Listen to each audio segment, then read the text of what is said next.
Good evening all, and welcome to this final thoughts at the conclusion of this amazing symposium of the P.J. Patterson Institute, where we've focused our conversations, our dialogues, and our ideas and our thoughts on harmonizing our relationships between Africa and the Caribbean. Here I am taking you through the concluding remarks, and I hope this is going to be intriguing for you as we conclude this amazing time we've spent together. So ladies and gentlemen, as we've said, the focus of this talk is on educational transformation in Africa and the Caribbean, and the symposium has brought us through a delightful set of presentations that has taken us to this point. So what I'm going to do in this segment is set for you the pre-context, that is, where we've come from. Then I'll talk about the context, which is why we are here and what did we say during the course of the day that we need to reflect on. And then in the post-context, I'll share where do we go from here with some of my own reflections and interpretations. So we want to talk about what informs our understanding of interregional cooperation as we talk about Africa and we talk about the Caribbean. We're talking about two different set of states. In Africa as a continent, we're looking at 54 countries of Arab, French, English, Portuguese, Swahili, Yoruba, and a range of other languages, with a population of about 1.5 billion that is multi-ethnic, multi-religious, and of course multilinguistic. We of course are looking at the Caribbean as a region of 33 political entities with 13 sovereign states and of course dependencies and other territories that are overseas territories. Our population in the Caribbean is about 44 million in contrast with 6 million in the Anglophone region. Our ethnicities, languages, religions are derivatives of the motherlands with a large African diaspora, which we are here to discuss. And of course, we have similar yet diverse national, cultural, economic, and social heritages, perspectives, ideals as nations and regions, challenges and opportunities. It is important for us to recognize as we talk about Africa that we are considering diversity in its various forms. Geographically speaking, Africa obviously would represent multiple sub-regions, when we talk about Western Africa, East Africa, Sub-Saharan Africa, and the like, and these are defined in geopolitical terms, cultural traditions, and economic endeavors.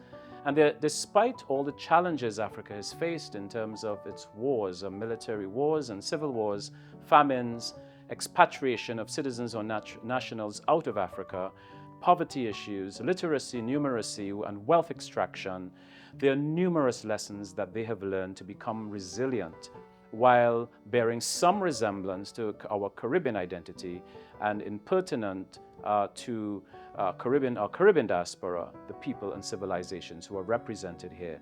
So in terms of the prosperities, Africa has rich natural resources in a diverse forms, including natural gas, minerals, and land, water, and oil, which of course is also apparent in the Caribbean region. So there are many opportunities for us to consider as we work together. So what is our reason for being here at this symposium? And what were the ideas that were expressed in all that you've heard today? So central to the purpose of this symposium is for us to locate the discourse on educational transformation in the global Africa agenda and the cooperation relationships with the Caribbean states.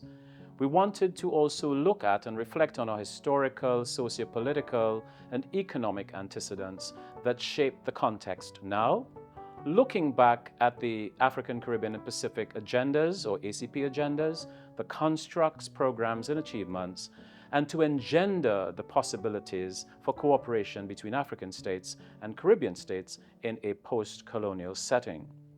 So the symposium theme and the presentations allowed us to explore the Pan-African thinking and the rationale of transforming education and society. As it relates to African identities, we had an opportunity for reflection on the historical, societal, and educational imperatives within post-colonial civilizations. We looked at exploring decolonization as a necessary endeavor for both regions and ensuring that this becomes the basis for change and transformation in society and education. And we've explored how Africa in particular has impacted the diaspora and how the diaspora is shaping its own identities and reclaiming the relationship with Africa and reproducing Africanness in Caribbean civilization. There are other antecedents that we have looked at as it relates to the economic success of both Africa and the Caribbean. How economic success in Africa is shaping educational progress there, and certainly how that is also impacting the Caribbean as a region. What defines success in education that relates to the workforce and the economy, and the emergence of curriculum within schools, universities, and the workforce? What is the Caribbean doing to support all of these? And are there collaborative opportunities that support mutual cooperation between Pan-Africa and the Caribbean? As it relates to curriculum change, there was a consideration that education expressed as a vehicle for societal change and economic prosperity needs to be adhered to. There's a need for rethinking curriculum in a post-colonial civilization, particularly as we speak to decolonization, and engendering curriculum development models that facilitate new constructs for change in educational planning and delivery systems, thinking about how curricular positioning needs to be focused on the students' needs, in particular for those who are being taught about Africa and also from Africa, and not just only from a purely historical perspective, but also in a post-modern context. And finally, exploring how we look at modern technologies and the economic and social impacts that those technologies have in our societies and the place they have as we think about education and education delivery. Okay, and now for the post-context. Where do we go from here? And this is important because we are talking about the radical changes that are needed for educational transformation and the critical role that both Africa and African states and the Caribbean states play in this collaborative approach and the ventures that will be accompanied. So I'm going to speak about my own reflections looking at the core issues that were raised.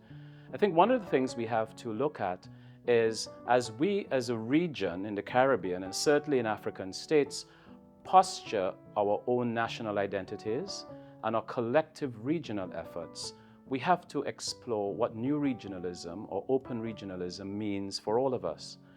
What does that mean? So new regionalism constructs focus on the collaborative attempts for development and how we work to integrate those efforts across diverse interests within a post-colonial regime or post-colonial society.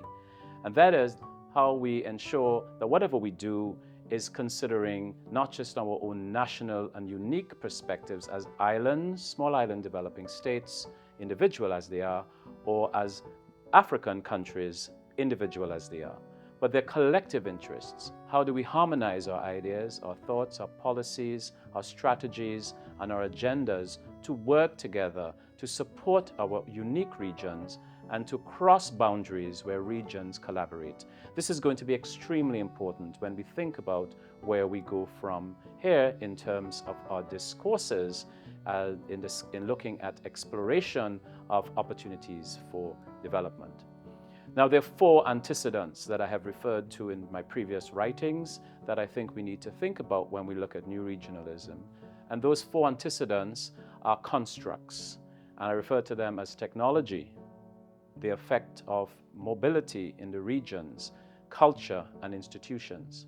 And so from my own analysis, as we talk about the Caribbean, for example, and we can certainly reflect on African states, the space is cultivated by these four main antecedents, which I will express a little bit more. As it relates to technological structures, there are cross-country technological structures, such as broadband telecommunication and international ICT networks. We have private telecoms operating, for example, within our own regional space when we talk about organizations like Digicel, Columbus Communications, and others, serving the region and the capacity for efficient, secured network infrastructure. how do those work together in a regional interest to support education is going to be important. We talk about widespread flows of people within a human mobility schemes, enabling free movement, or what we call freedom of movement. And this is going to be very important for us to consider, because one of the outcomes of education is allowing our people to be developed to the levels where they are certified to support the workforce of their regions, and of course to support the societies that we have. How do we all bring them together, harness those people in the region that we serve to work together and to, of course, have the freedom to move for the purposes of employment, for the purposes of further education, for the purposes of supporting society. And so we are all familiar in this region with the CARICOM Single Market and Economy, which was established as a multi-member state mechanism to facilitate the right to access services, facilitate people mobility, trade and commerce, and so on. And so how does that play out in the regions, both in Africa and the Caribbean, to allow us to cooperate together is going to be extremely critical. The third antecedent is that of culture. There are hybrid cultural practices that are expressed through multilingualism, diverse ethnicities, and differentiations of thinking. Cultural antecedents encourage a constellation of political, policy, sociological, economic, and theoretical ideologies, and what I call neoliberal persuasions. I refer here to the emerging gender discourses and the new forms of religions within postmodernity that influence our cultural identities. In the Caribbean, we have, for example, the Spotlight Initiative established by the EU and the UNICEF that is contributing to mainstreaming the gender discourse, among others, within our varied social sectors. How do we embrace or utilize these discourses in culture to support our own unique positions as nation states, but also as a region as we think about cooperating with other regions like Africa? And the fourth is what I call the rise and emergence of hegemonic supranational and transnational institutions, plying trade and services in multiple locations. In the Caribbean, we have such as bodies as CARICOM and the OECS, which have been established and recognized full and associate member agencies or institutions. Some of those are CARICOM and regional institutions such as SIDEMA, the CEC, CTU, CARFA, CDB, CXC, the UWI, and of course so many others that working together as sub-regional and regional interest partners operating within our space, who have to play a critical role to define their own purpose and their mandates and to ensure that they cooperate to support education and development in our societies. What role do they play and how do they all work together in our region and work across regions is going to be important, particularly as we speak to Africa and how we cooperate with Africa. So the possibilities and threat of neocolonialism and imperialism for post-colonial civilizations is certainly something that we need to pay particular attention to. As we speak, there are countries that are posturing a nationalistic agenda, that are focused on what is in their best interest as countries, as nation states, and therefore as regions wanting to work together, cooperate together, engender relationships with each other within our region and across regions to facilitate trade and to facilitate mutual services is going to be extremely important for us to think about as we look to exploit and explore how we work together in educational transformation. There are obviously challenges for us as we think of reparative justice and the likely benefits to be derived for education from reparations. So a Pan-Africa and Caribbean cooperation agenda for educational development is necessary. So while we look together, as I've defined, the new regionalism construct to support our integration efforts across nation states, across regions, and using our own regional institutions and organizations to pursue the agendas for each region, it is important to anchor those in firm, sound education policy that defines the practices that we have within our regions. So the questions I have is what roles do regional institutions like CARICOM, the OECS, the UWI, the CXC and others play in regional harmonization and the strategic interventions as we cooperate with Africa? How are we defining our educational policies, and how are we sharing our ideas together as sub-regions and as regions working across the spectrum to define our strategic imperatives and our cooperation programs? Do we have an appreciation of what is needed for curricula that are focused on mutually beneficial interests? And are we creating centers of excellence across the various jurisdictions, across the various regions for enabling collaboration? What do these centers of excellence focus on, and how do they facilitate what we need for our mutual interest? And as I mentioned, when we think of reparative justice, how are we approaching this to seek what we need collaboratively, both between Africa and the Caribbean, to support our research efforts as institutions of the regions, and of course our own development funding when we think of First Nation states and we think of developed countries and what they should ideally support us with as we think of reparations. And of course, lastly, but by no means least, we think of multicultural exchanges or mutual exchanges in higher education and schooling that also needs to reflect the ideals for language diversity, cultural diversity of both Africa and the Caribbean when we work together. So these are some of the ideas that I think we need to look at as we explore our mutual interests together.